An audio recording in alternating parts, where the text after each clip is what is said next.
నమస్తే. తెలంగాణలో కొంతమంది అధికారులు వ్యవహరించిన తీరు ఒక్కొక్కటిగా బయటపడుతుంది.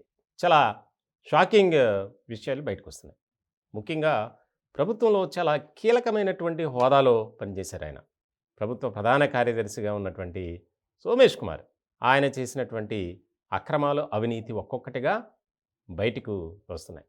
రంగారెడ్డి జిల్లా యాచారం మండలం ఆ యొక్క కొత్తపల్లి గ్రామంలో నలుగురు వద్ద నుంచి 25 ఎకరాలు భూమిని కొనుగోలు చేసి తన భార్య పేరున రిజిస్ట్రేషన్ చేయించారు.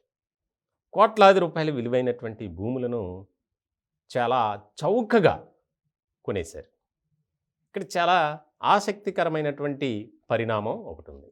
అసలు ఆ కోట్లాది రూపాయల విలువైనటువంటి భూములు లక్షకో, లక్షన్నరకో, 2 లక్షలకో రావటానికి కారణం ఏంటి? ఇక్కడ ప్రధానమైనటువంటి పాయింట్. అలాగే ఆ భూమి తాలూకు సార్ గారికి రైతు బంధు పథకం కూడా వర్తించింది. చాలా ఆసక్తికరమైనటువంటి పరిణామం.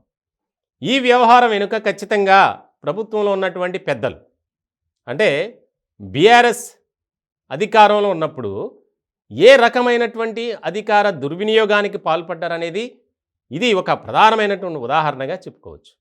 ఆయన ఒక కీ రోల్లో ఉన్నారు. ప్రభుత్వానికి సిఎస్గా ఉన్నారు. అటువంటి వ్యక్తి ఏ విధమైనటువంటి వ్యవహార శైలి కలిగి ఉండాలి? అమాయకులైన వారి దగ్గర నుంచి అతి తక్కువ ధరకే కొనుగోలు చేశారు. ఈ వ్యవహారంలో ఒక మంత్రి కీలకమైనటువంటి పాత్ర పోషించారు.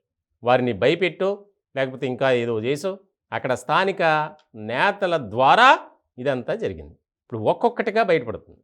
వాస్తవానికి సివిల్ సర్వీస్ అధికారులు ఎవరైనా సరే ఏదైనా కొనుగోలు చేస్తే భూములు కానీ, ఫ్లాట్లు కానీ, విల్లాలు కానీ, ఇటువంటివి ఏదైనా సరే ఢిల్లీలో ఉన్నటువంటి department of personal and training, DoPT అంటారు దాన్ని, అక్కడ ఖచ్చితంగా ఎన్రోల్ చేయించాలి. అది జరగల. ఒక్కొక్కటిగా బయటకు వస్తున్నాయి.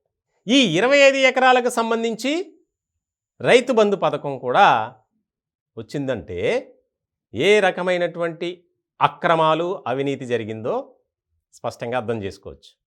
ముఖ్యంగా ప్రభుత్వ నిబంధనల ప్రకారం చూస్తే ఎవరైతే రైతు బంధు పథకానికి సంబంధించినటువంటి అప్లై చేసుకున్నారో వారు మొట్టమొదటి పాయింట్ ఏంటంటే, నియమ నిబంధనలో ఎవరైనా అప్లై చేసుకునే వారు ఉంటే వారు తెలంగాణ రాష్ట్రానికి సంబంధించిన వారు మాత్రమే అయి ఉండాలి. ఇది ఫస్ట్. సెకండ్, ఆ భూమిలో ఏదేని పంట పండించాలి. రెండవది. ఇలా చాలా ఉన్నాయి. ఇటువంటివేమీ సార్ గారికి వర్తించలా. ఎందుకు వర్తిస్తుంది? ఆయనేమో సిఎస్ హోదాలో ఉన్నారు. పైన ఉన్నటువంటి వారు మంత్రులు కానీ, అధికారులు కానీ, లేకపోతే ఇంకా ఇతరేతర జనాలు అందరూ సార్కి సపోర్ట్. ఎందుకంటే ప్రభుత్వం అంతా మందే కదా. ఇలాంటి నేపథ్యంలో 2018 నుంచి అప్పుడే కొనుగోలు చేశారు. ఆ పథకం కూడా అప్పుడే ప్రారంభమైంది. 2 విడతలుగా, అంటే ఎకరానికి 10,000 పెట్టారు ప్రభుత్వం. 2 పంటలకు సంబంధించి డివైడ్ చేసి 5,000, 5,000 ఎకరానికి అలా ఇవ్వటం మొదలుపెట్టారు. ఇటువంటి క్రమంలో ఈ 25 ఎకరాలకు సంబంధించి అప్పటి నుంచి రైతు బంధు పథకం అమలైంది. అంటే చూడండి, సామాన్య మధ్య తరగతి ప్రజలు నానా ఇబ్బందులతో, ఇక్కట్లతో, సమస్యలతో బాధపడుతుంటే ఈయన లక్షల లక్షల జీతం తీసుకుంటాడు. ప్రజల సొమ్ము. ఒక ఐఏఎస్ అధికారే కావచ్చు, కానీ మరి ఇదేం పని? ఇట్లా చేయొచ్చా? ఇక్కడ చాలా కీలకంగా మారింది. నలుగురు అమాయకులైనటువంటి రైతుల ద్వారా చాలా తక్కువ ధరలకే ఆ భూమిని కాజేశారు. దీంట్లో మంత్రులు, కీలకమైనటువంటి నాయకులు, అలాగే రెవెన్యూ శాఖలో ఉన్నటువంటి అధికారులు అందరూ భాగస్వాములే. ఈయన మామూలుగా ప్రభుత్వానికి ఒక హెడ్ కదా, సిఎస్, చీఫ్ సెక్రటరీ. మరి ఇంకెలా ఉంటుంది? ఈయన చెప్పిందే వేదం. సో ఇప్పుడు తెలంగాణ సర్కార్ ఏదైతే ఉందో, రేవంత్ ప్రభుత్వం ఫోకస్ పెట్టింది, అన్నీ బయటికి లాగింది. అసలు ఎలా కొనుగోలు చేశారు, ఎవరి ద్వారా కొనుగోలు చేశారు, లక్షలాది రూపాయల విలువైనటువంటి భూమి, అంటే ఎకరం ఆ ఏరియాలో 1 కోటికి పైగా ఉందట, దాన్ని 1,50,000, 2 లక్షలకి ఇట్లా ఎలా కొనుగోలు చేశారు, అది మొత్తం కూపి లాగారు. ఒక్కటే కాదు, చాలా అంశాలు బయటపడ్డాయి. అధికారాన్ని అడ్డు పెట్టుకొని ఏ విధంగా వ్యవహరించారో తెలుస్తుంది. ఇలా ఈరోజు ఈయన బయటపడ్డారు. ఇలా ఒక్కరు కాదు, చాలామంది ఇదే పరిస్థితిలో ఉన్నారు. దీనికి సంబంధించి నిఘా పెట్టారు. మొత్తం ఈయనైతే దొరికిపోయారు కాబట్టి దీని వెనుకున్నటువంటి పాత్రదారులు, సూత్రధారులు అందరూ బయటికి రాబోతున్నారు. అసలు 25 ఎకరాల భూమి ఎందుకు కొనుగోలు చేశారు? ఎలా కొనుగోలు చేశారు? దాన్ని డిఓపిటీలో ఎందుకు రోల్ చేసుకోలేదు, ఎంటర్ చేసుకోలేదు?